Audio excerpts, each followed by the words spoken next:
doing? Not a thing. You know, it's getting me down eating in these hamburger joints. One thing you gotta learn, eat where the truck drivers eat. They know the right spot. Say, I saw a funny thing up the road just now. Good-looking dame sitting in a car all alone. Yeah, what was she doing? That's just it. She wasn't doing nothing, just sitting there. I got a rule about women. If they ain't breaking the law, let them alone.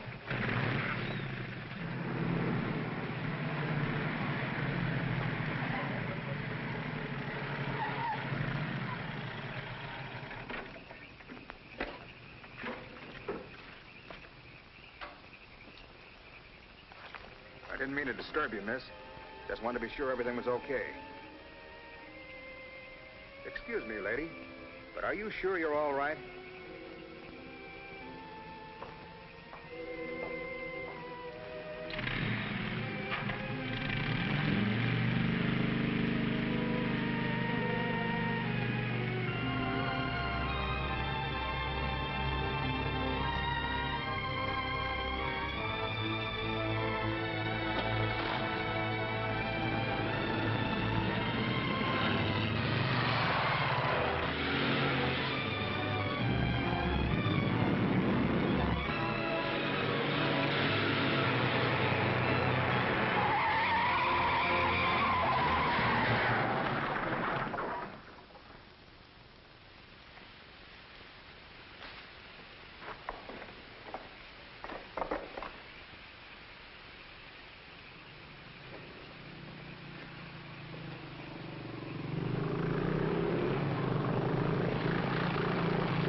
How is she? Luckier than she deserves. I just checked on her up the road. She was acting kind of strange then. I better call that ambulance. I doubt if it's serious, and I'm as good a doctor as you'll find at this time of night.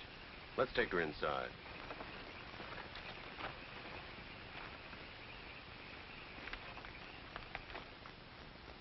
Well, no bones broken. Bruises, that's all. I think you better rest here for the night. I'm a little surprised. You're a beautiful young woman. You've been in an accident. You haven't asked for a mirror. Perhaps that fits with the way you were driving tonight. Perhaps you find the idea of living not very attractive. Is that any of your business, Doctor? As a matter of fact, it is my business. I happen to be a psychiatrist.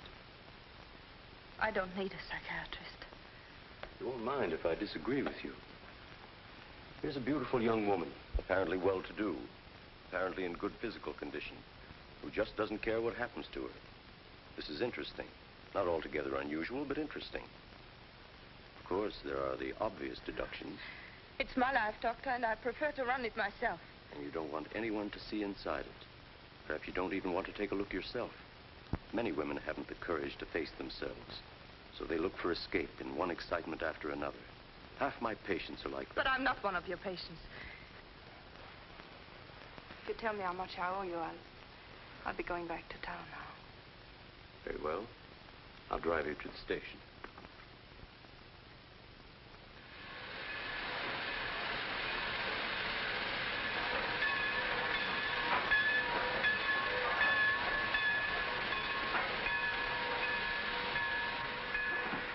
Miss Damien, you're an intelligent woman, not an idiot. Will you promise me one thing? When you get ready to throw yourself off Brooklyn Bridge, will you come and see me first?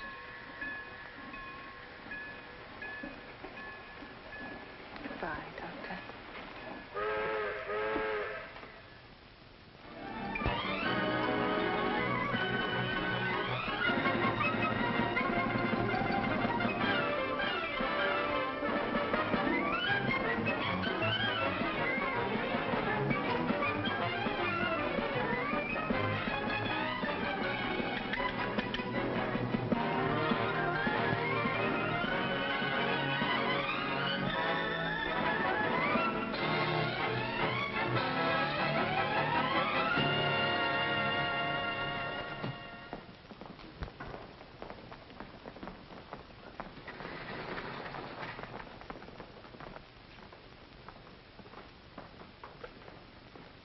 Just what is our trouble?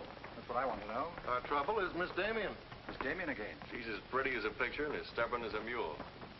But this time, there's a lot more involved than just her hand.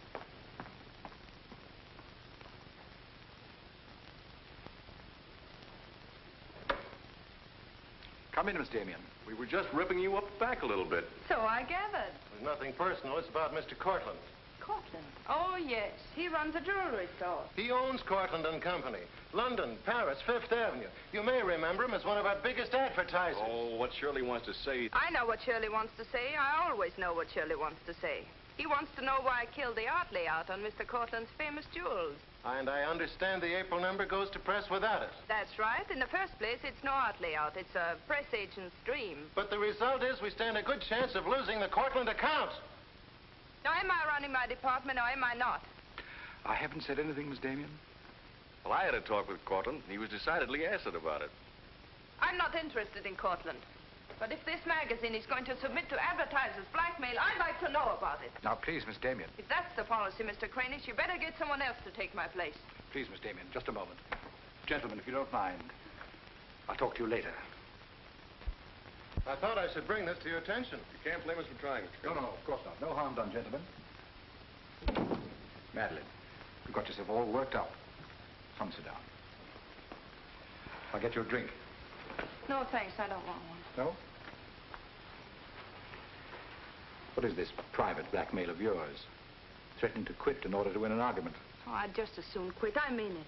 Now, tell me, what's happened? You're all wound up. What's bothering Oh, you? nothing's bothering me. You know I don't want you to quit. I won't go into my personal feelings, but you are the best art editor we've ever had. How's the insomnia? Oh, I found some new sleeping pills. Red ones this time. Red pills to put you to sleep. White pills to wake you up. Doesn't sound very sensible, my dear.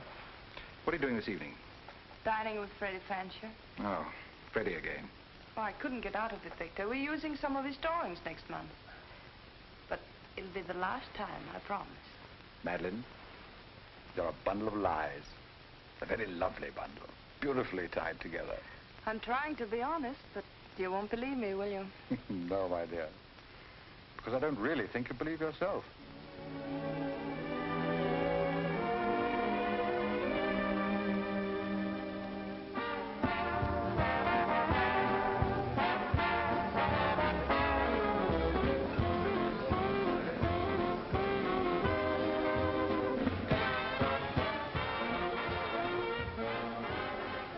Why do you have to go back to that bore, Freddie Fancher? You haven't even given me a chance to make love to you. You've been doing all right. You know something? It's awfully hard making love to a woman who makes more money than I do. It'd be much easier if you made love to me. Would it? Oh. Trying to give me the brush off, are you? Well, finally, we understand each other. Well, there you are, Freddie. There's your girl and no bones broken. I'll see you at the office, Madeleine. I'd join you if somebody asked me. Nobody's asking. Fair enough. Why do you have to dance with that pollywog? Look, I've told you not to drink. I always drink, particularly when I'm with you. Oh, am I that hard to take sober? You're a voluptuous pain in the neck. I'm going home. You're not going to walk out on me. Come on, be yourself. I've told you I'm going to leave early. But you can't leave me just sitting here in the snow. I'm mad about you. In my own foul way. Good night, Freddie.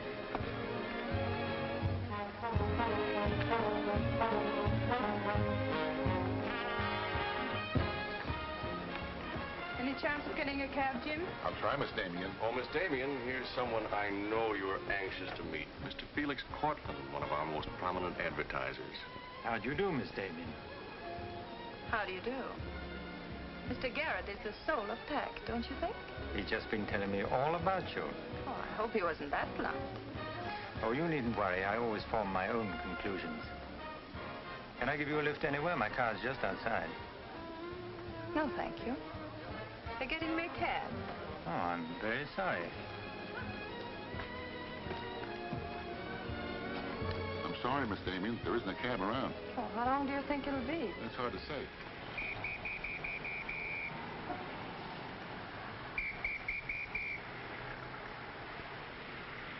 Are you sure you don't want a lift? Well, there doesn't seem to be any alternative. Good night, Mr. Garrett. Good night, Mr. Cortland.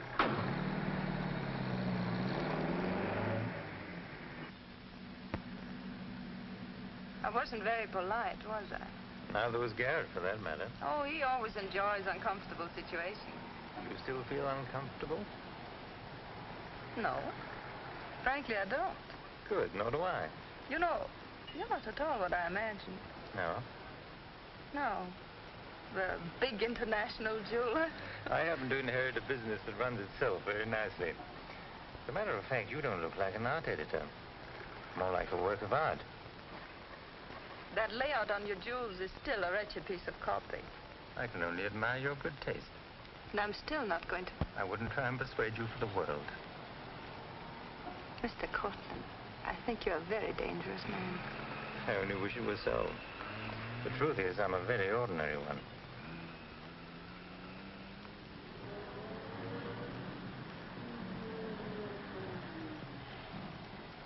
Oh, I'm sorry. I forgot to give you my address. It's my fault. I forgot to ask you. Won't you come in for a minute? No, I don't think so. Oh, but you really must see those jewels you've been insulting. They're much handsomer than the photographs. I'll need you in about 15 minutes. But I said I wasn't coming in. Oh, yes, so you did.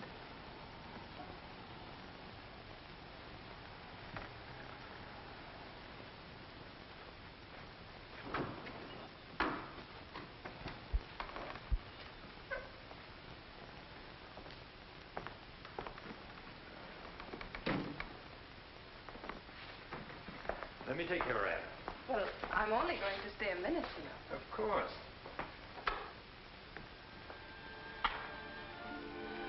What a wonderful room. I've had this place a long time. In fact, I'm pretty disgustingly rich. Don't you find that rather pleasant? Oh, it's not so hard to take once you get the hang of it. I think I know all the troubles that come with money. And all the pleasures. Well, have you got me all figured out? Only what I see here. Good books, fine pictures. Wonder if you ever look at them.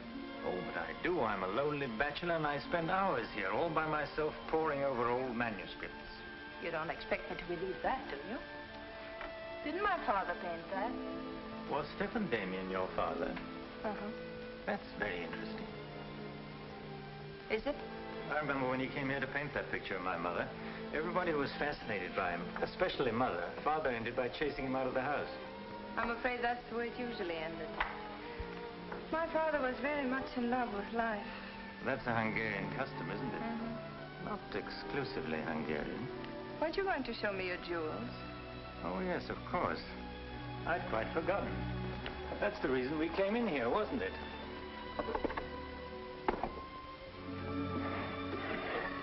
You ought to feel very flattered, Miss Damien. This safe is one of my darkest secrets. You really want to see those jewels? Not particularly. I can't tell a brilliant from a diamond. Not one person in 100 can. But then very few people are intelligent enough to admit it. Thank you. How about another drink? No, thanks.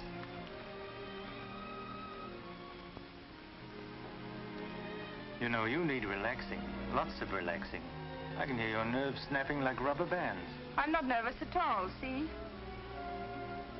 You're a very curious mixture. A highly moral voice. That's not me, that's my mind. A man's mind, I'd say. Why not? I do a man's work. And desperate eyes. Eyes full of shadows. Insomnia does that. Does it?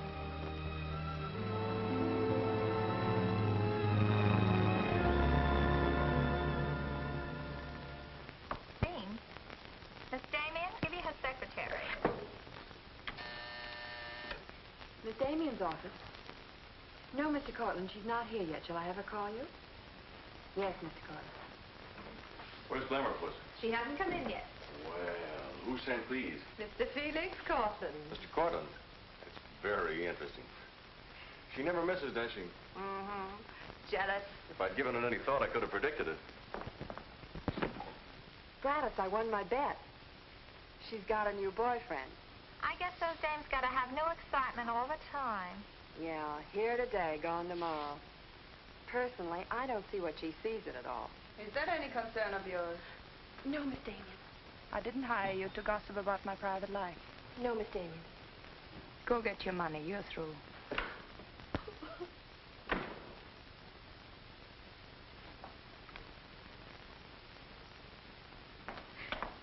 come in yet?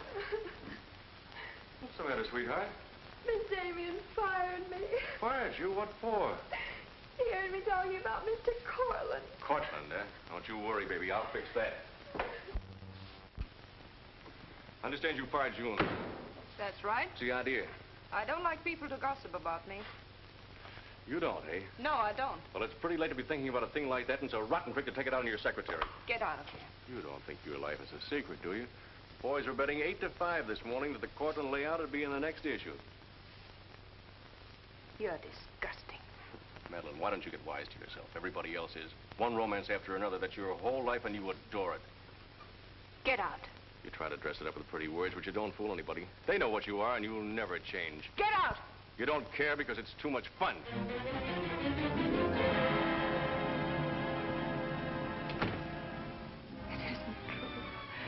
It isn't true. It isn't true.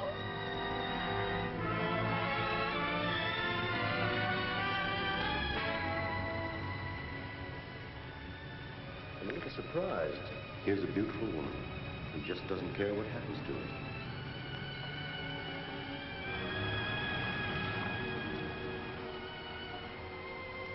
Many women haven't the courage to face themselves, so they look for escape in one excitement after another.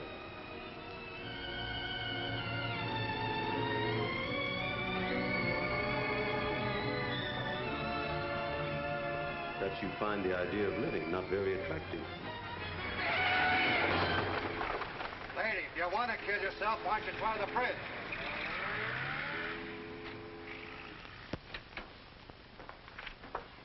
I'm glad I was right. An intelligent woman, not an idiot. Sit down. That's it. Now, if you feel like talking, just go ahead and talk. You're afraid, aren't you? Well, it's our job to find out why. To explore the shadows and throw light on what we find there. Then you'll be able to see yourself clearly and face yourself honestly. When you can do that, you won't be afraid anymore.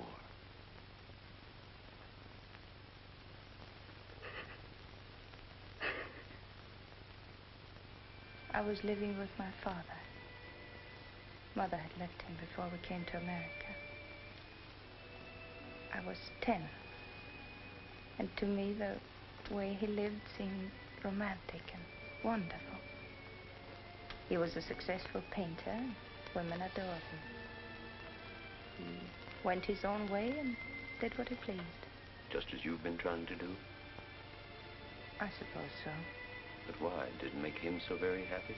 Oh, I was certain he was the happiest man in the world. Until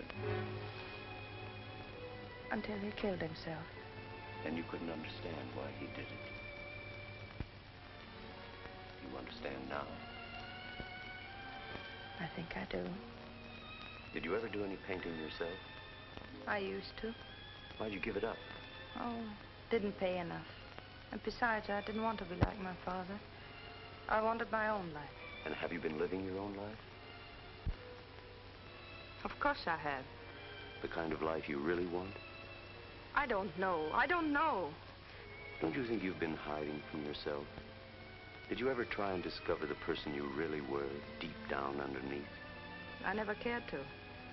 I'm not so sure I do now. In that case, I'm afraid I can't help you. But of course, that's entirely up to you. Shall we go on then?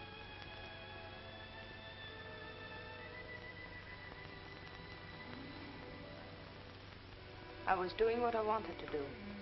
Paying my own way and making my own rules. Nobody was hurt. Nobody but yourself. And it didn't really make you happy, did it? Wasn't that because down underneath you knew there was something missing? Something important? I suppose so. That would worry you, wouldn't it? And then you would drug yourself with the excitement of more excitement. Oh, I know the pattern, Miss Damien. You're suffering from a disease of the times. A neurotic malady as commonplace as chronic alcoholism.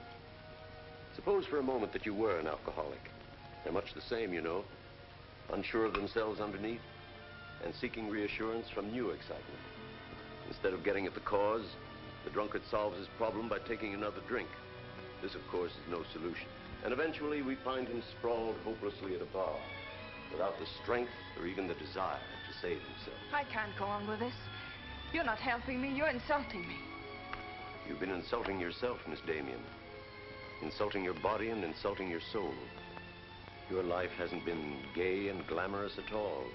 It's just been muddled and senseless. You know that now. And if you really want to change it, you can start right away. Now it's up to you.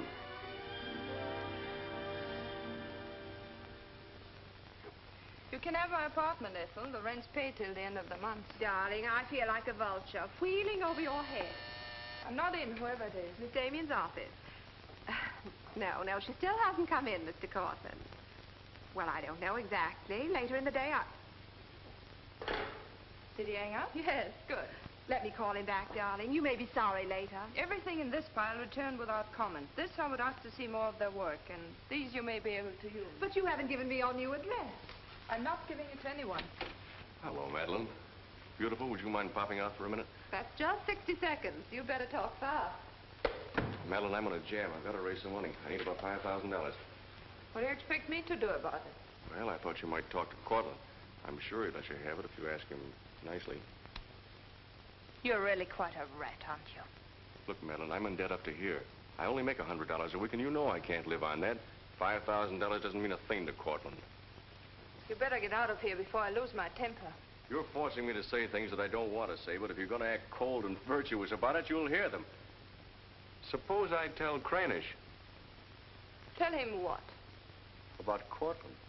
You know, you've got a very nice job here, but you won't have it very long if I tell Cranish. I don't want to tell him, but... What's so funny? As a blackmailer, you are pitiful. Go on, tell him.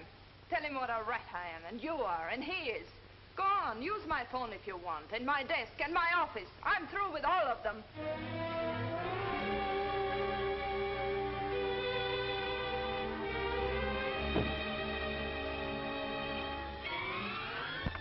Boulevard magazine. No, Miss Damien hasn't been back. Just a moment, please. I'm sorry, she doesn't work here anymore. You might try at her home. Waldorf Apartments. Waldorf Apartments? Miss Damien? Oh, no, she gave up her apartment. Why don't you try the post office? Dahlgren?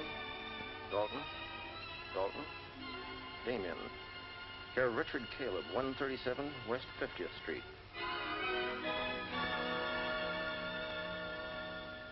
Well, I've nothing to do except that Miss Damien has taken my advice as a doctor.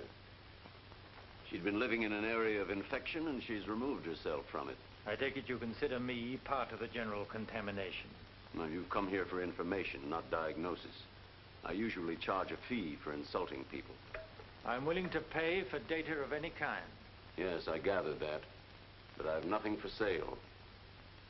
I suppose you're being very ethical, but I'd like to talk to Madeleine. In your presence, if you wish. Miss Damien is living under a different name in a different world. She told me to tell you, if you inquired, that she was busy growing a new soul. Now, would you please keep off the grass? Goodbye, Mr. Cortland. Goodbye, Doctor. Doesn't it ever worry you, playing the almighty in this fashion? Not particularly. I'm used to it.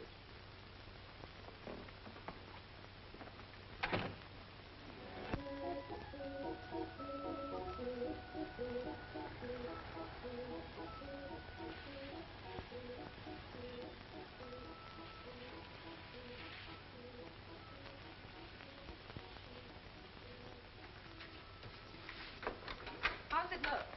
It's better than torn wallpaper. So you think I'll tell him then? You'll do better after you get the hang of it. I only hope the new tenant will like it. Well, he seems awful particular. He's a floor walker at Macy's. Oh, well, you can always give it back to me. He'll never sell it, you know. Take my advice and try something more cheerful. You know, like flowers and butterflies. I'll do that. Thank you, Mrs. Geiger.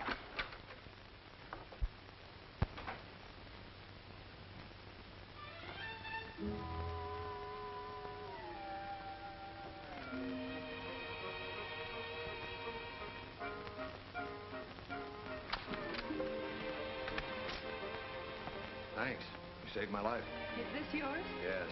Mrs. Geiger would scalp me if she knew I kept mice in my room. Well, why do you keep mice in your room? Oh, pathologist, part of my homework. I really shouldn't bring these fellas out of the lab, but, well, I got kind of attached to this one. Oh, thanks again. Hey. Women are supposed to scream. Aren't you afraid of mice? Well, no, but next time I'll scream.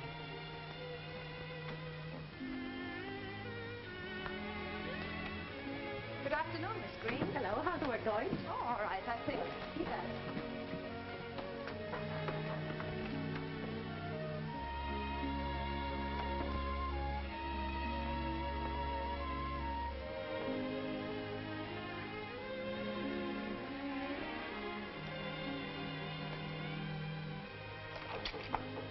Come in. Hello. Hello.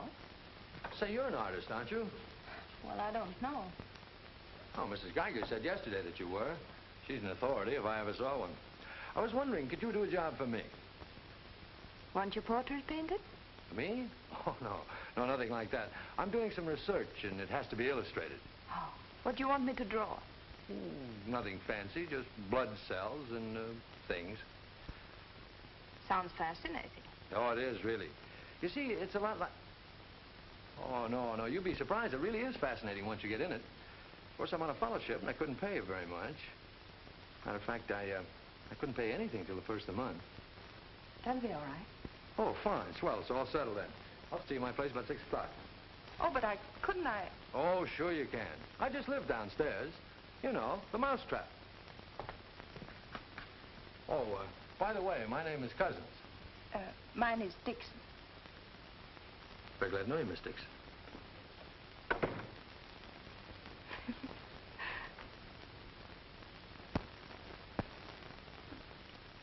Just what am I drawing? Am I allowed to find out? Sure. Effective anti-reticular serum on cell tissue. That's all I wanted to know. Oh, say, that's quite good. I'll take it to the lab with me in the morning. Just about ready for the next one. Do you realize it's 12 o'clock? Oh? I haven't had my dinner yet. And you haven't either. Oh, gosh, I'm sorry, but well, I got so wound up on this. So did I, but now I'm hungry. Well, tell you what let's do. We'll go out and eat. That's a brilliant idea. I'll get your coat. Do you do this all the time? Only since I got out of the Army. I was lucky to get this job of research. Now I've got to get it finished.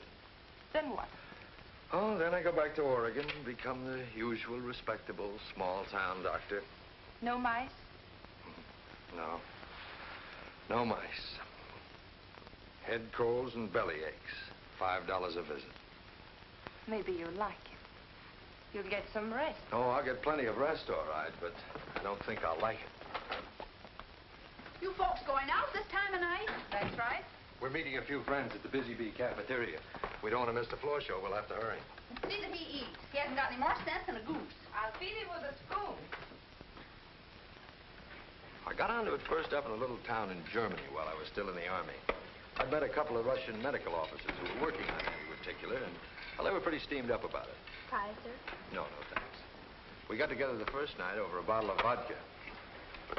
I remember the town was still burning. Well, maybe it was the vodka, but anyhow, we got to talking about anti-reticular, and, well, I guess I got pretty excited. You mean you speak Russian? Over a bottle of vodka, anybody speaks Russian. Care for some coffee? No, thanks, I've milk. Oh, one, please. At any rate, I promised myself that night that just as soon as the war was over, I was going to do a job of this. You haven't stopped to eat ever since. That's an error I'm just about to rectify. $1 even. There you are. Thank you. Thank you. You, sure you've got everything you want? Oh, yes, thanks. You know, I don't think you're much of a doctor. Do you call this a sensible diet? Pancakes and pickles? Well, scientifically, there's two kinds of diets. The kind that doctors prescribe and the stuff they eat themselves. Oh, but you're always in such a rush. You can't make scientific discoveries that way. Sure you can. Take Banning. He saw some flies nibbling at a piece of pancreas. Figured out that there must be sugar in it, and in 1 minute he had the idea for insulin. You know, you're a very lovely girl. You're not being very scientific, Doctor. Oh, but I am. It's the very heart of science. It's the truth. Let's talk about insulin. Insulin.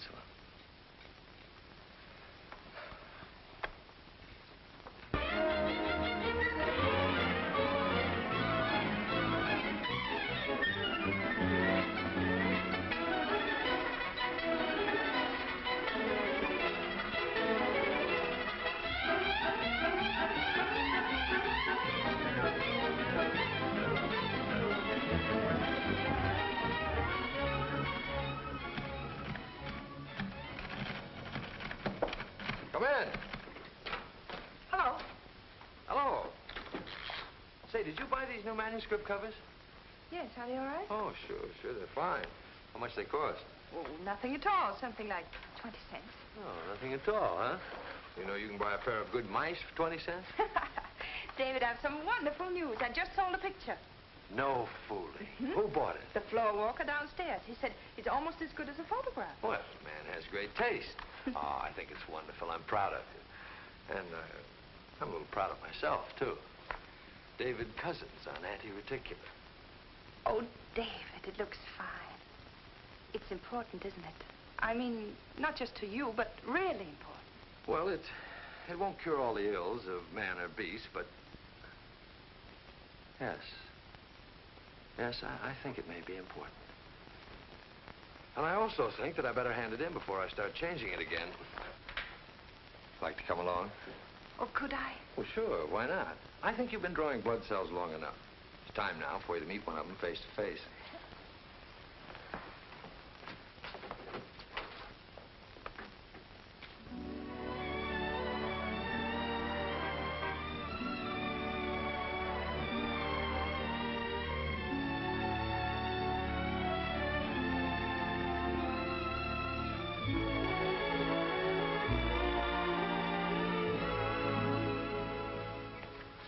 I hope your text is as good as your illustrations. I hope so, too, sir.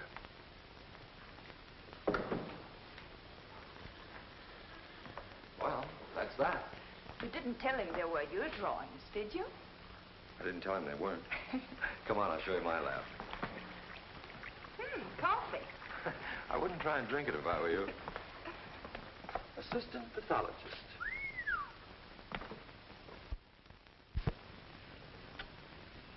Well, this is me.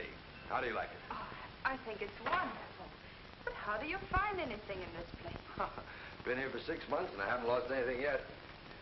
Doesn't matter anyway. If the boss okays my research, I'll be out of here in a week. Back to Oregon? Yes, back to Oregon. All that way just to make a living. Is it as bad as all that? Oh, what's the use in kidding, Madeleine? I'm so much in love with you, I can't see straight. I haven't done any work in here for days. I just sit around waiting until I can see you. I know. Because that's just what I do. Wait to see you. Darling. Darling, I never felt like this about anyone before. Tell me, when did you first know? Oh, when I first saw you, I think. Yeah, me too. I'll never forget you standing in that hall with a mouse in your hand. Only I didn't know then what was happening. I thought I had the flu. Will you marry me? Oh, David. Well, will you? We don't know each other. I mean, you don't know me. Oh, but I do. Of course I know you. Now, what do you want to know about me? David Cousins, M.D., University of Oregon, Captain Medical Corps Reserve, young, healthy, and very much in love. Will you marry me? Oh, please don't ask me now. Well, I've got to ask you now. I want to marry you now. Please give me time, David. I'm all mixed up. I'd like to go home now. All right.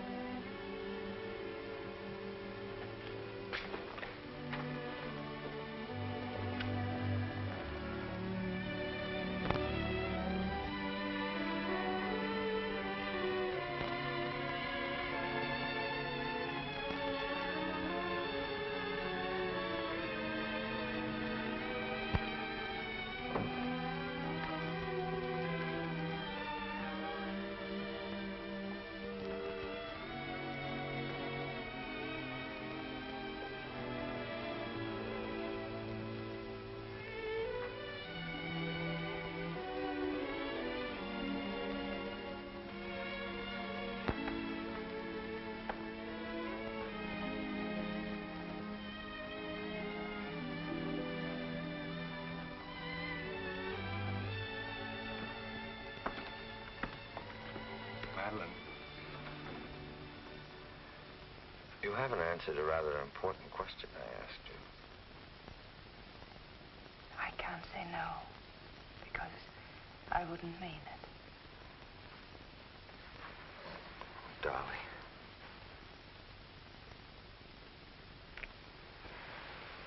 David, I do love you.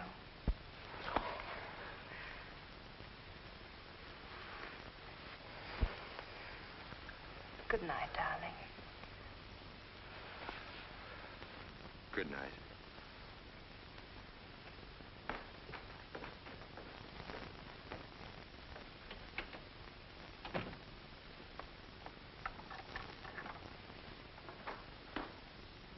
Hadn't you better close the door?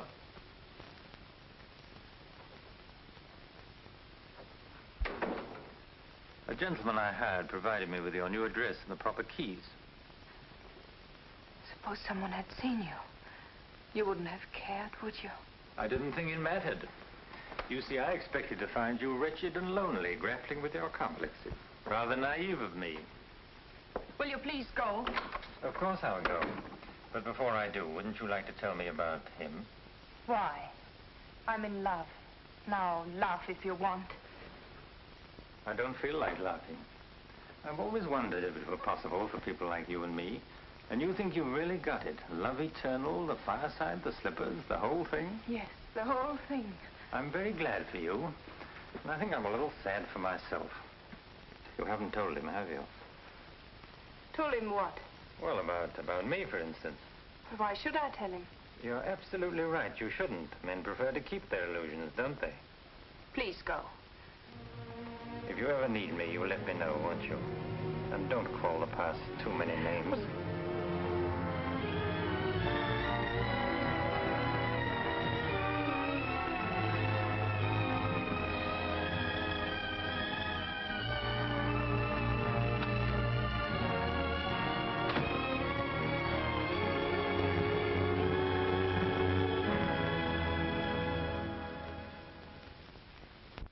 What you say. I'm going to marry him just as soon as it can be arranged.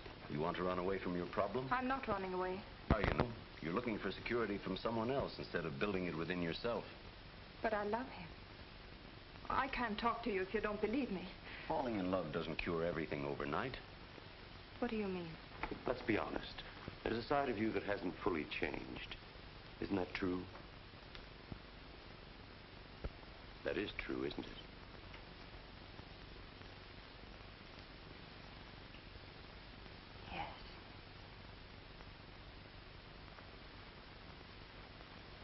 Have you still not told David about yourself? I couldn't tell him. You let him fall in love with an illusion, with someone who doesn't exist. I could never tell him. He might stop loving me. Isn't that a risk you'll have to take? You're being very careless about it. You can't build a lifetime relationship on a lie. If you're really in love, you'll tell him. With the others, it was different. But if you love him... Will you please stop saying if? How many times must I tell you I love him? But real love is a sharing. If you're strong enough to face this yourself, you're strong enough to face it with David. Oh, I can't do it. I can't risk the only happiness I've ever had. That's up to you, Miss Damien.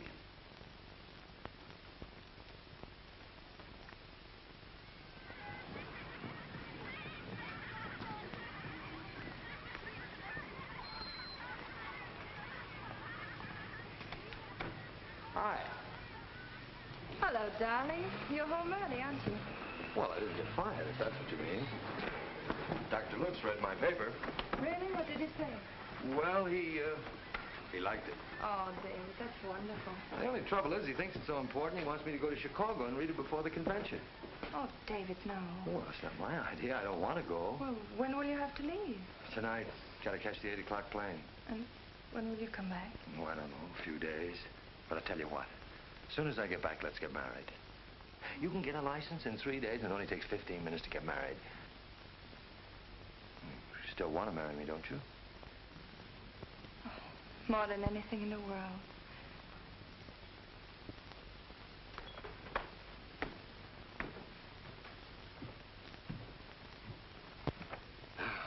You know, I'm going to feel kind of silly at that convention. Of course, it's a great honor and all that, but You realize that I'll be talking before some of the biggest men in the field? What's the matter, darling? Nothing. I was just thinking how I'd feel if you didn't love me. Oh, don't be silly. Not a chance. David, could you ever stop loving me? Oh, that's really a gruesome thought. Of course not. Even if there was a reason? The world is bothering you. Nothing. I just wanted to be sure. Sure about what? That you loved me and not an illusion you built up about me. Scientists can't believe in illusions. I believe in you. You're the best thing that's ever happened to me. 4 shirts. I wonder if that'll be enough. Come to think of it, it'll have to be. That's all I've got. Socks? Well, that just about does it. Madeleine, was there something special on your mind? Something that you wanted to tell me? Just that I love you, that's all.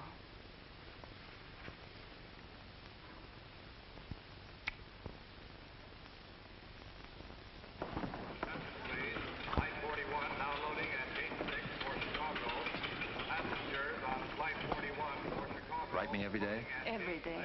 Hope you miss me. Hope you suffer like a maniac. I will, I promise. Oh, gosh, I hate to leave you. You know, I'm going to be jealous. Jealous of what? Oh, I don't know. Nobody, everybody. Just jealous. Darling, I belong to you, don't you know that? I'm only alive because you love me. We'll be married the minute I get back. Well, look who's here. If it isn't Madeleine. How are you? It's been a long time.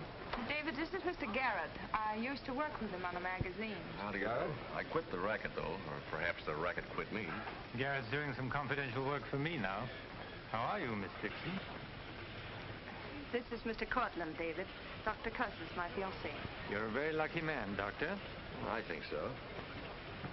Well, goodbye, Miss Dixon. My congratulations to you both. Oh, thank you. Good night. Good night. I don't believe a minute of it, do you? Garrett, you're a very cynical man. You don't believe in true love. You don't think Madeleine does either, do you? I don't know, but I've always been fascinated by miracles.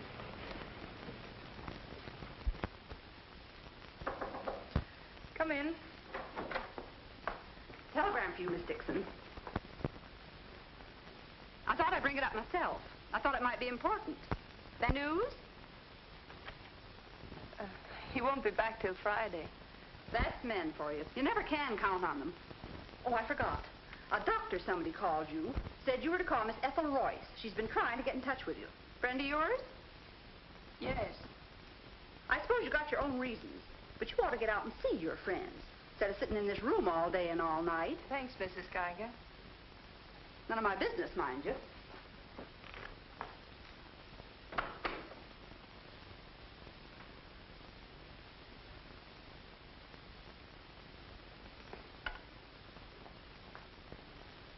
Ethel, this is Madeleine. Madeleine. Darling, but this is really a voice from the dead. I pestered that doctor of yours for hours. I just have to talk to you. Well, what about? Will you remember that art supplement, the one you started? Well, I do need your help, dear. I'm in an awful mess. Sorry, dear. I'll never come into that office again as long as I live. Oh, but I wouldn't ask you to do that. Just meet me somewhere. It'll only take an hour, I promise. Well, if it's just the two of us. All right. I'll be there at 5. Oh, so relieved. We were really desperate. Wonderful. I'm just dying to see you. Bye, dear. She'll do it. Good. Wonderful thing, professional pride. It never dies. How'd you sound? Awful. What do you expect? Too bad. Victor, I don't want you to be there. Wouldn't think of spoiling your reunion, my dear. I don't trust Madeleine, doctor or no doctor. Nor you either, my sweet.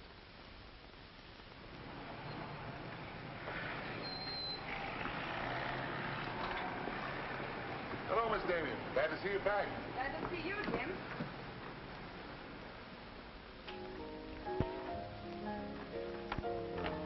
Hello, Luigi. Is Miss Royce here? She just came in, Miss Damien. We missed you, Miss Damien. Have you been away? No, but it's nice to be back just the same. Hello, Ethel. Darling, you look wonderful. A little pale, but so interesting. You know, I can't stay very long. Oh, I understand, dear. We'll get right to work. The usual, Miss Damien? Well, I don't know, Carl. You'd better. Wait till you see the mess I'm in with the supplements. All right, Carl. Darling, I'm just dying to hear what you've been up to. You must tell me everything. But there's nothing to tell. Come on, let's go to work.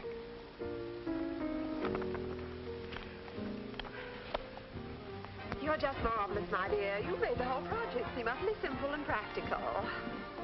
Not for me, please. Darling, you used to be able to drink 10 in a row. I'm out of training. No one would know it, my dear. You seem just like the old Madeleine again. It's the surroundings. What do you say we have dinner and go to a show? No, really, I've got to stagger home. Madeleine, my dear, this is a surprise. Victor, hello. What good fortune running into you like this? Do you mind? Don't let him fool you, Madeleine. He heard me making the date with you. It's true, but I'll deny it. Frankly, I wanted to have a look at you. You look very dashing for a hermit. Thank you. We've all missed you desperately, haven't we, Ethel? As though our little hearts would break. What about a drink with your old boss? Please. Three, whatever it is. I've got all the data we need on the supplement. Good. What about the data on Madeleine? No data. Now, if you'll excuse me, I You really can't have go now. Look who you'll run into. He's seen you. Mr. Garrett no longer graces our staff. What happened? He got to be utterly gritty. Say nothing of a slight discrepancy in his accounts. Mr. Garrett believes that the world owes him a gay life, no matter who pays for it. Well, hello, stranger. How are you? Wonderful. Nobody here seems particularly glad to see me. Should we be? Oh, well, it's been nice knowing you. There goes one reason for my ivory tower. What? Darling, I'm constantly running into men who adore you. Slews of them. Hated them all. I know what you're thinking. I had an odd way of expressing my distaste. Not odd, darling. Shall we say just, moody? Well, here's to memory.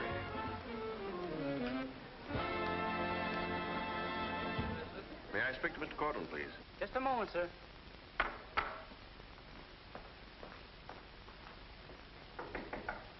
Just a minute.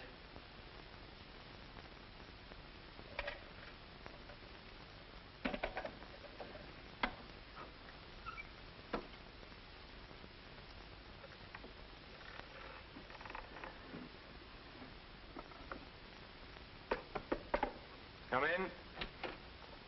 Mr. Garrett on the phone, sir. All right. Hello, Garrett. I have some interesting news. Do you know who's here? Madeleine. How considerate of you to call. By the way, I've just been through the stones in my safe, and one's missing.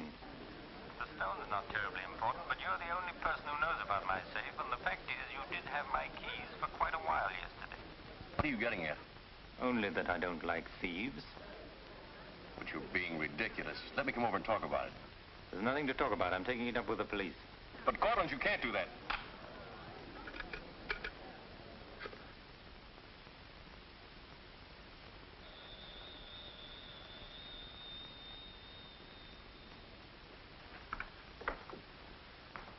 Mr. Garrett again, sir.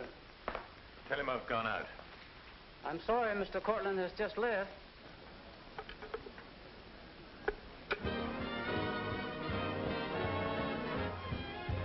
Are you all right, darling? Of course I am.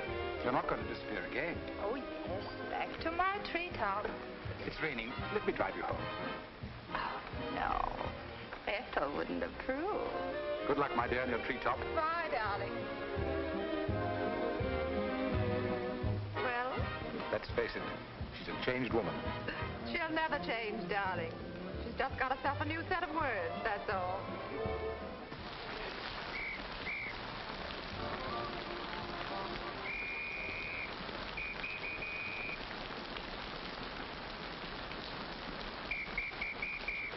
Madeleine. Hop in. No, thanks. I'm waiting for a cab. Don't be silly. There are no cabs. You'll get drenched. Please. I'll drop you off. I'm going home alone. Come on, in you get.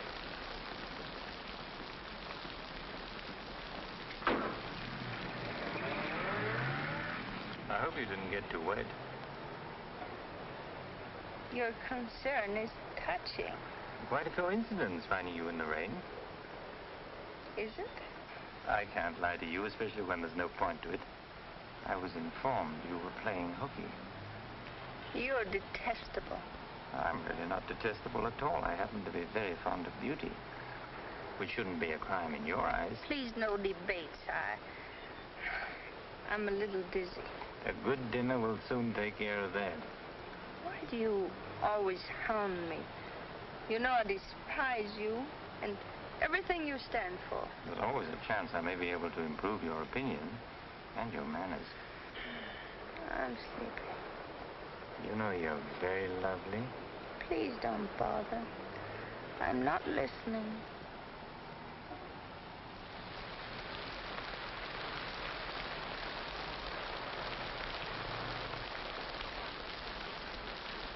Where are we?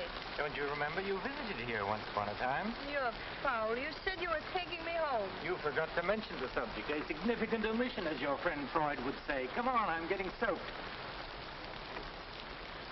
That launch you. I'm going home. Right after dinner. Think how wonderful you'll feel when you slap my face.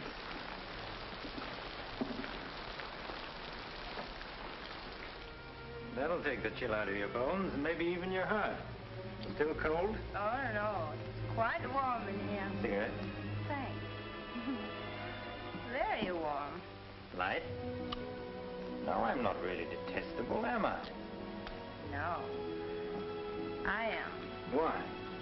Because I ought to go home. In this rain, you mustn't even think of it. You see, you are detestable. And you've been very annoying for months. Madeleine, we belong together. You know that. No, I don't know that. Of course you do. We feel the same way about life. You're not making sense, Mr. Courtney. Why make sense? Doesn't this make more sense than talking and lying? No sense at all. Then what would you call it, darling? Stupid. Madeleine, you're wonderful. Stupid. You're sweeter than ever. I'd better see who it is.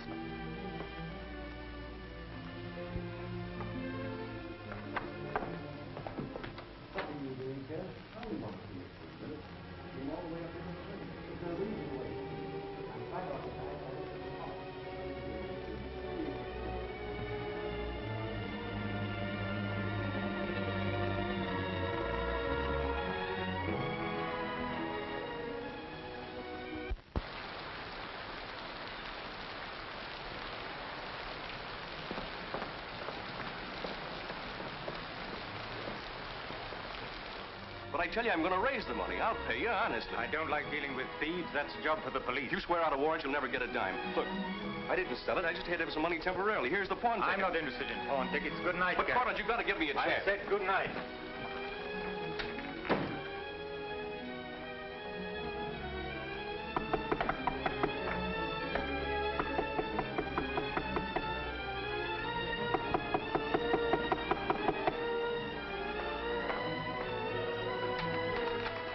Let me talk to you. Let me explain this. You stupid fool.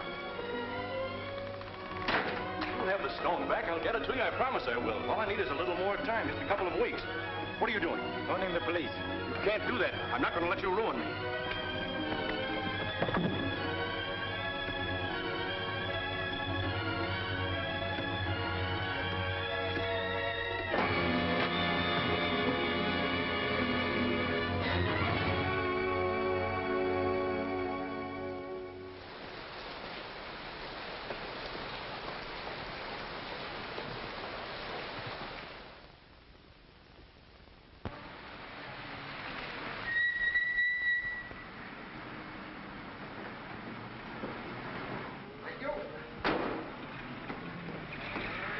You're looking very lovely this morning, Mrs. Geiger. You wasn't expected back until Friday. That's what I like. A cheery welcome home. Miss Dixon upstairs? I haven't seen her this morning. Who is it?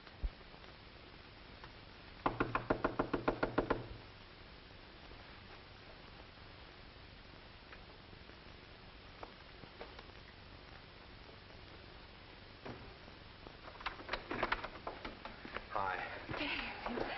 Darling. Oh, I couldn't wait till Friday. I just said my little piece and ran out on them. Oh, I needed you so badly. I feel lost without you. Don't ever leave me again. Oh, that you can depend on. Say, I've got big news. I'm a success. Oh, tell me all about it. I wonder what's the matter with you. You don't look very good. Come on, I think you better get back in bed. Now then, first, I don't have to go back to Bellyaches in Oregon. You're not marrying a small-town country doctor, young lady. You're marrying a promising young research scientist. At least that's what Dr. Broder says, and he ought to know. He's got a long white beard. But, darling, I'm so proud of you. I think I'll take your temperature. Gee, I wish you could have been there. When I finished reading my paper, they all got together and offered me my own laboratory in California. I still can't believe it. There it is, right in the paper. You'll find it on the bottom of page 10.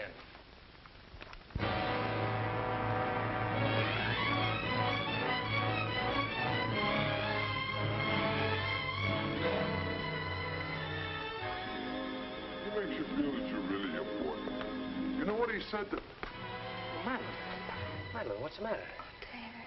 Oh, darling, you're cold as ice. You've got a chill. You stay right here. I'll be back in a minute. Oh, don't go. Don't leave me. I'll only be a second. I want to get a hot water bottle and some more blankets.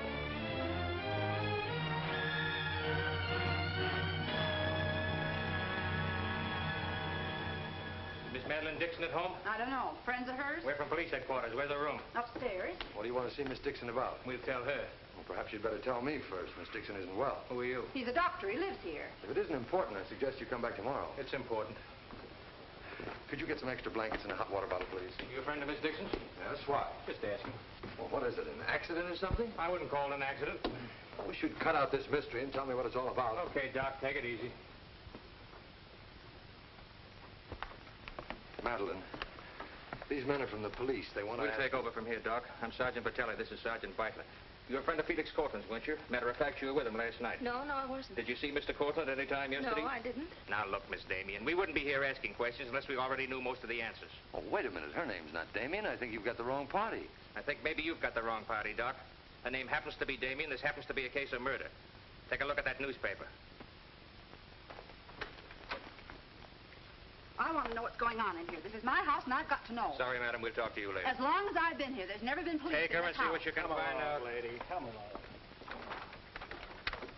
Now, Miss Damien, tell us what happened last night.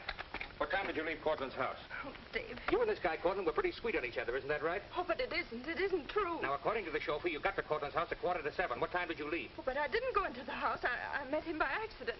David, don't look at me like that. How long have you known Miss Damien, Doc? Not very long, only a few months. Know that she was mixed up with this guy, Cortland? Oh, but it's a lie. David, it's a lie. Okay, so you didn't go into the house with Cortland? No, I didn't. He wanted me to come to the house, but I wouldn't do it. Oh, I didn't go into the house. I didn't, I tell you. Who you telling, me or the doc here? Did you get anything? She came in about 9. In a cab? No, she was walking in the rain. Landlady said she looked kind of wild-eyed. What about Cortland? He was here, all right. He visited her a couple of weeks ago. Get the date? Yeah, April 10th, around midnight. Anything else? The landlady thought that Cortland had a key to this place. She was kind of vague as to how he got it. I didn't give him a key. David, you can't believe that. I've got his key ring here. This one fits. He had a key, all right. But I didn't give it to him. Where are you going? Oh, David, don't leave me. I didn't kill him, I swear. I didn't kill him. Who cares whether you killed him or not?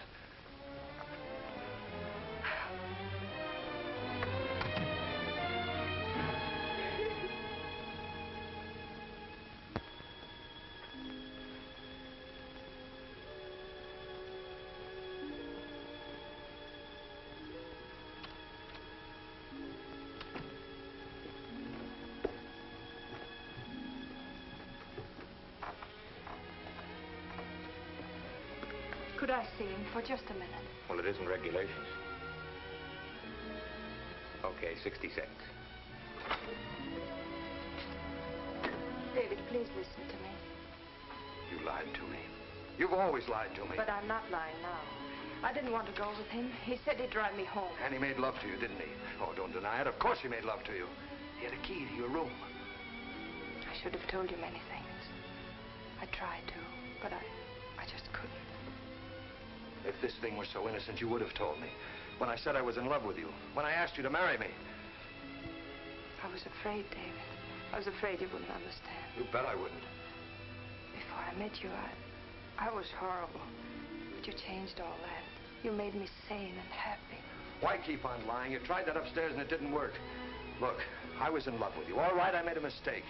I thought you were something wonderful, and you turned out to be something else. So let's just forget about it. The only thing that you can do for me is let me alone. I love you, David. I'll always love you.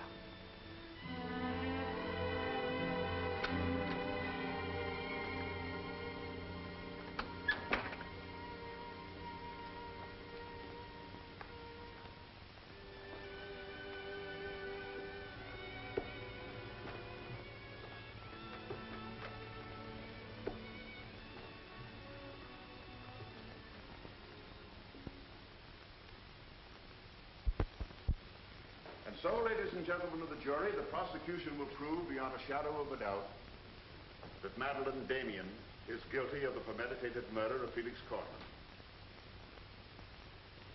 We will prove that she was in his apartment the night he was murdered. We will prove that her fingerprints are on the table lighter with which he was murdered. And we will prove further that she had a motive for the murder. For after all, this is a very simple story. To one man, Dr. Cousins, she was a pure and noble woman. To the other, Felix Cortland, an irresponsible light of love. Too self-indulgent to be faithful to the man she wanted to marry. Too weak and lacking in character to break with Cortland. Her twisted soul was bent on a heartless deceit. To make one man believe what all others knew to be a lie. And when Cortland threatened to expose her, she went to his apartment to plead with him in the only way she knew. She embraced him. She made love to him. And when, in spite of that, he threatened to expose the lie that she was living, she silenced him forever. Ladies and gentlemen of the jury, the state asks you to find Madeleine Damien guilty. Guilty of murder in the first degree. On the night Mr. Cortland called on the defendant, did you let him into her apartment? I certainly did not. How did he get in then? He must have had a key of his own. The key of his own? Where was the defendant when he arrived? Out with the doctor, I suppose, pulling the wool over his eyes.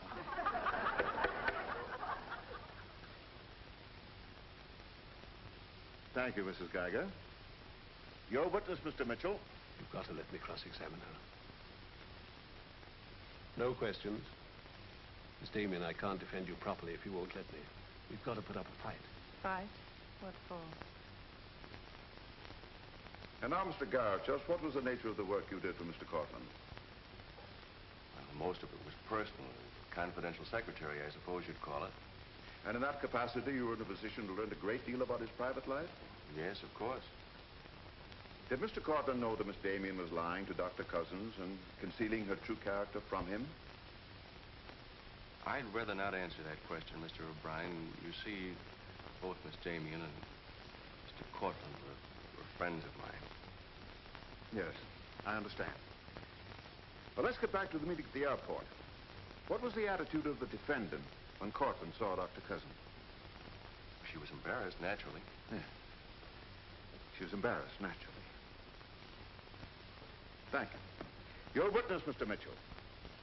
I've got to cross-examine. If I don't, we haven't a chance. Don't ask him anything. No questions. Were you a close friend of the defendant? Yes, I was. Did she confide in you on matters of a personal nature? Yes, she did. If you were asked in this court, do you think you could recall any of those intimacies? I could recall some of them in no detail. Your Honor, I object. Objection sustained. Well, let me ask you this, Miss Royce. Would you say in general that men found Miss Damien attractive? Definitely.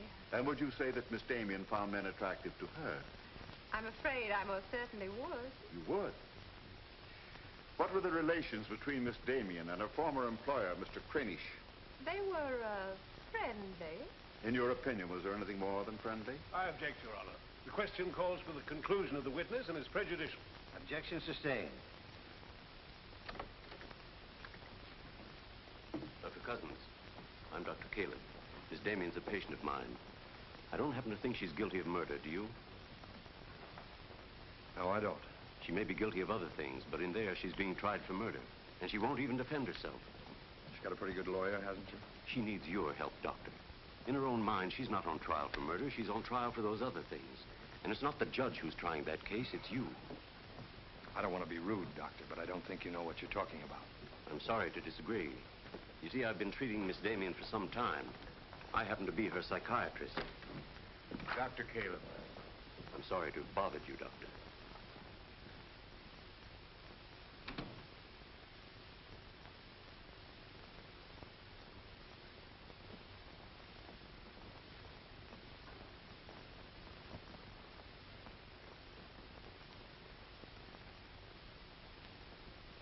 Your name, please? Richard Caleb. You are a psychiatrist? I am. Miss Damien came to you as a patient? Yes. Did she come of her own free will? Yes, of course. Isn't it true, Doctor, that people do not go to a psychiatrist unless they consider themselves, well, shall we say, not well balanced? In general, that's correct. As a matter of fact, wasn't Miss Damien on the verge of committing suicide when she made her first visit to you? Your Honor, I object. Well, no matter. We'll prove that by other witnesses. However, is it not true that people who come to you as patients come with problems? Objection. Objection overruled. Well, Doctor? There'd be no point in their coming to me if they didn't have problems. So the defendant came to you with a problem. Do you mind telling us, Doctor, in your opinion, just what was Miss Damien's problem? That is a confidential matter between doctor and patient. I'm afraid I can't discuss it. Well, during the course of your treatment of Miss Damien, did you ever discuss her relationship with Dr. David Cousins? Yes, we did. Well, bearing in mind the fact that she's engaged to be married to Dr. Cousins, do you think she was as frank with him as she should have been? As a matter of fact, I urged her to tell him everything. And did she? Not to my knowledge. Well, why not, Doctor? Why didn't she? I'm afraid you'll have to ask Miss Damien about that. Did you ever meet Dr. Cousins? Yes, just a few minutes ago. Well, I'm sure you found him a reasonable, intelligent young man, and yet the defendant refused to confide in him. Having met Dr. Cousins, I think I can see why Miss Damien hesitated to confide in him. Do you mind telling us why? It's my impression that Dr. Cousins hasn't the capacity, either emotionally or intellectually, to understand a problem like Miss Damien's.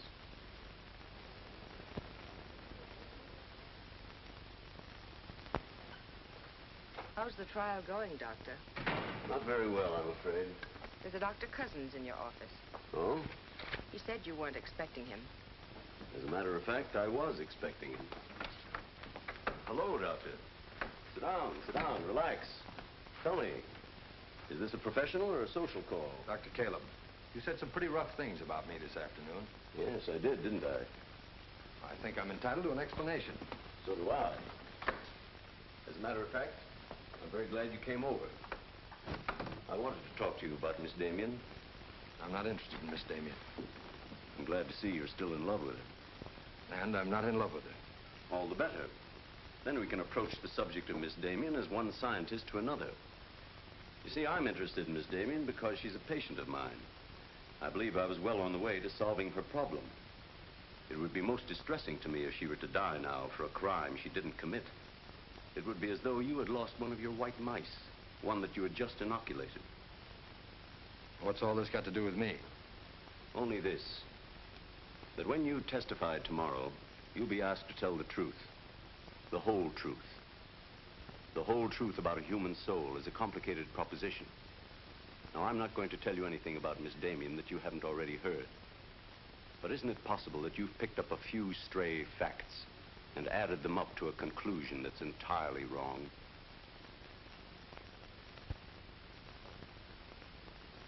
Won't you sit down, Doctor?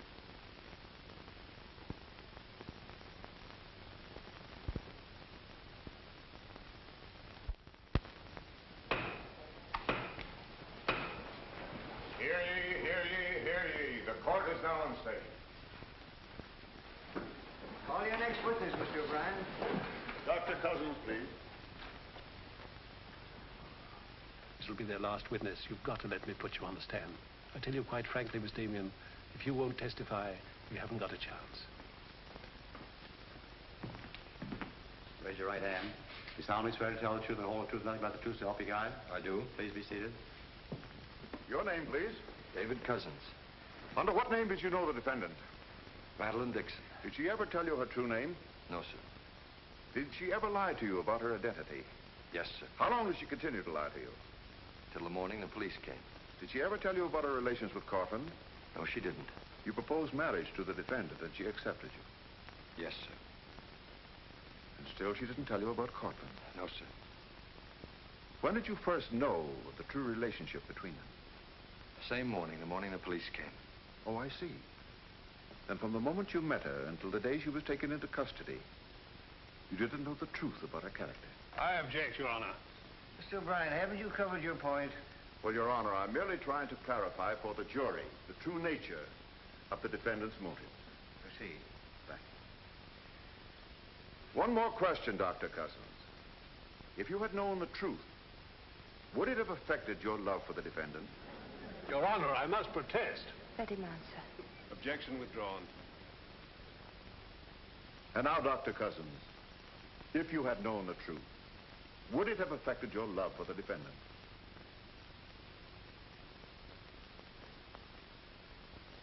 I was in love with Miss Damien then, and I'm in love with her now. Your witness, Mitchell.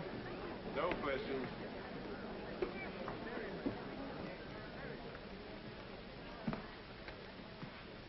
Did you really mean it? Yes, I really meant it. I can't believe it. Now will you let me put you on the stand?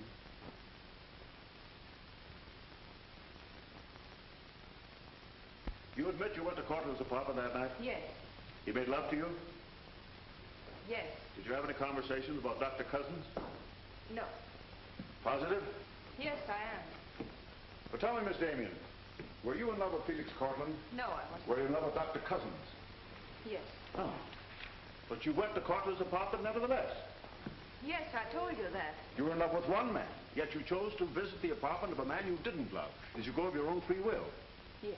Mr. Cortland didn't force you or threaten you? No. Then why did you visit him? I don't know. I made a mistake. You made a mistake.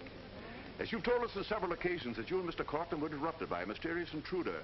Can you tell this jury anything definite about that person? Anything at all? No, I didn't see him. You didn't see him? I only heard his voice. You seem very certain it was a man. It was a man. What did he say? Well, I don't know. They were talking in the hall. I couldn't tell what they were saying. Yes, you heard a voice. You're willing to swear it was a man, and you couldn't hear what he said. Now, what sort of a person do you think would be calling at that time of night? A bill collector? A man selling magazines? Or perhaps even a burglar? Why not a burglar? Mr. Cortland was a very wealthy man. He must have been a very timid burglar because nothing was stolen. Of course, you realize that Mr. Cortland kept his jewels in a vault at the store? Not all of them. He kept some at home in his safe. Safe? What safe? The one in his living room. You didn't by any chance see that safe, did you, Miss Damien? Yes, I did. The court, please. This is the first we've heard about a safe. I ask for a recess to examine the apartment. Well, Your Honor, we've been all over the apartment. But if there is a safe, and if it has been robbed... Gentlemen, court is adjourned until tomorrow morning. I suggest the district attorney and attorney for the defendant examine the apartment together.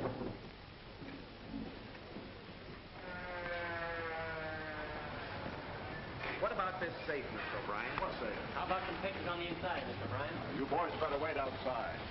I may have a statement for you when I come out. Mr. O'Brien. Huh? Mind if I tag along? I don't know why you're sure. The fine witness you turned out to be. Couldn't help that, sir. All right, Garrett, where's the safe? Me, Mr. O'Brien? I don't know of any safe in here. I didn't think you did. If you want an unbiased opinion, I don't think there is a safe. Well, here's a learned counsel. Perhaps he knows. Where's the safe, Mitchell? My assistant's checking the location with Miss Damien. He'll be along in a minute. Oh, you're on a dead one. While we're waiting, maybe Mr. Garrett could tell us where the safe is. I've asked him, he doesn't know. I don't understand that, Mr. Garrett. You were very close to Cortland, weren't you? That's right. I'm sure if there was a safe in here, I would have known about it. At least I would have seen the key to it. The answer's very simple. There is no safe. What did you find out? I got the dope on him, Mr. Mitchell. Splendid. It's over here in this bookcase. You were wrong for once, Mr. O'Brien. Could be. What do you know about that? Have you got Cortland's keys? There they are. Thank you. That looks to me very much like a safe, Mr. O'Brien. Yes, it does, doesn't it? But not like a safe that's ever been robbed. I don't think a good burglar would leave those behind. I guess we're right back where we started from. Well, I've seen all I want. How about you, Mitchell? You win this round. Lock it up, sir. Yes, sir. See you in court, gentlemen. Can I give you a lift, Doctor? No, thanks. Sergeant, I have some papers here of Mr. Cortland's I'd like to put in order. Do you mind if I stay? It's all right with me. We're finished with the place. Thank you very much. Anything I can do for you, Doctor? Oh, I was just curious about something. I've never seen a safe like that before. One that operated with a key. Come to think about it, I guess I haven't either. Normal assumption about a safe is that the lock works on a combination. Yes, I guess most of them do. I was wondering how you knew that this one worked with a key. You said you'd never seen the key to it. Did I say that? Uh-huh. I guess I must have said something I didn't mean. Oh, I see. There could be another explanation. Really? Yes. That you were lying when you said you'd never seen the safe before. You're not serious, are you, Doc? I'm a scientist, Mr. Garrett. When we get hold of an odd fact, we consider every possible explanation. We make some of our most important discoveries that way. Well, it must be fascinating work. Yes, it is. Suppose I had known about that safe, which I didn't. What would that prove? Frankly, nothing. But it does suggest a theory. You were very close to Cortland. You knew about the safe. Maybe the safe was robbed. Perhaps he found out about it. He was quarreling with a man in the hall the night he was killed. Maybe that man was you. That's a very interesting theory. Yes, isn't it? Well, as I said, I'm a scientist. When we hit on a theory like that, the next thing we do is to test it. That's all I'm doing. I see. Then you won't mind having a little talk with the police? Why, no. Why should I? Fingerprints. But then, of course, if you've never seen the safe before, you won't mind them checking it for yours. Oh, certainly not.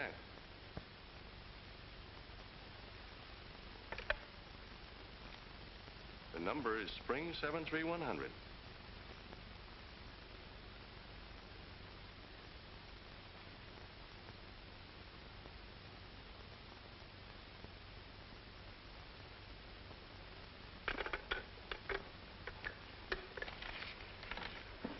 Okay, Doc. No hard feelings. Don't you think this sort of thing is rather out of your line, though? I guess maybe you're right. Bye, Doctor. Goodbye.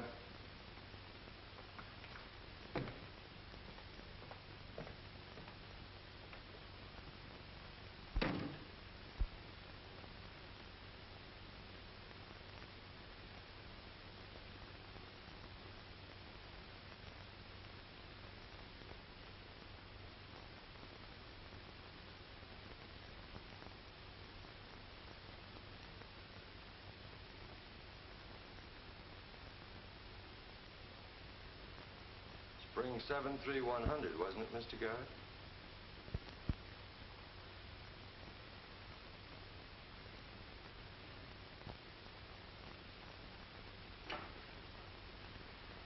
I guess maybe I underestimated you, Doctor.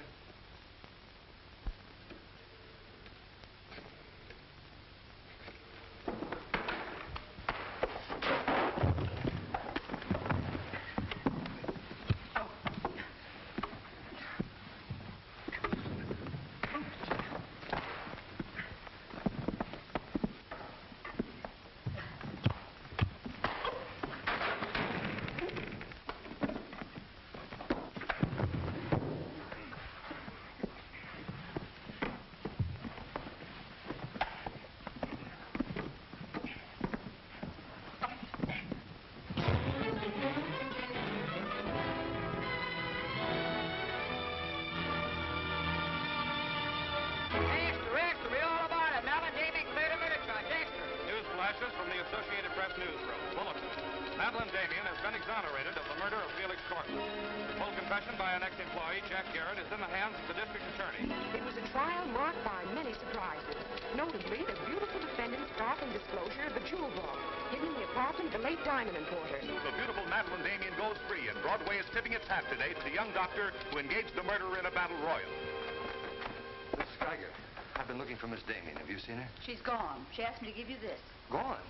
Well, where did she go? I couldn't get a word out of her, but I know she left the airport more than an hour ago.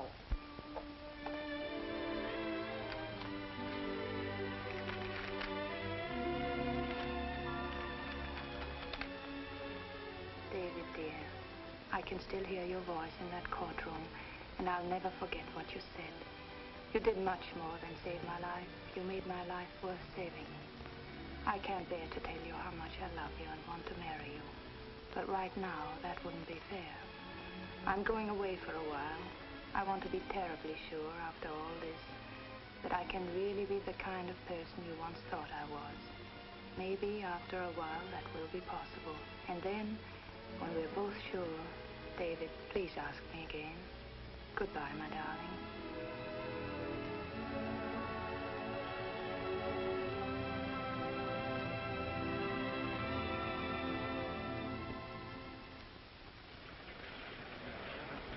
Passengers on Flight 41 boarding at Gate 6. Will you try and see him once in a while? Of course. You see, I want to be sure of myself. I'm sure of you. Are you really? After what you've been through, I'm very sure. All aboard, please. Goodbye. I still think you're making a mistake.